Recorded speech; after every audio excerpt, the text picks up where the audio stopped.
ଆଜିକାଲିର ବ୍ୟସ୍ତ ଜୀବନ ଭିତରେ ଆପଣମାନେ ନିଜ ଉପରେ ଧ୍ୟାନ ଦେଉନାହାନ୍ତି। ଖରାପ ଖାଦ୍ୟ ଓ ସଠିକ ସମୟରେ ନ ଶୋଇବା ଯୋଗୁଁ ଚେହେରା ଚମକ କମିଯାଉଛି। ଏଥିପାଇଁ ମହିଳାମାନେ ନାମୀ ଦାମୀ ପାର୍ଲର ଯାଇ ଫେସିଆଲ କରିବା ସହ ମହଙ୍ଗା ତ୍ରିମଳ ଗାଉଛନ୍ତି।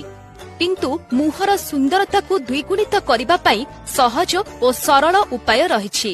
ଚେହେରାରେ ଚମକ ଆଣିବା ପାଇଁ ଏଲୋଭେରା ଜେଲ୍ କାମ କରିଥାଏ।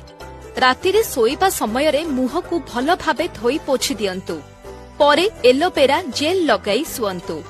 ସକାଳେ ମୁହଁକୁ ଭଲ କରି ଧୋଇ ଦିଅନ୍ତୁ।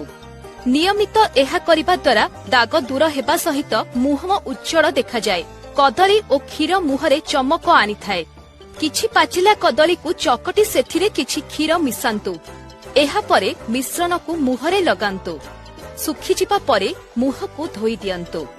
ସପ୍ତାହକୁ 2 ରୁ 3 ଥର ଏହା କଲେ ମୁହଁ କୋମଳ ଓ ଗୋରା ହୋଇଥାଏ।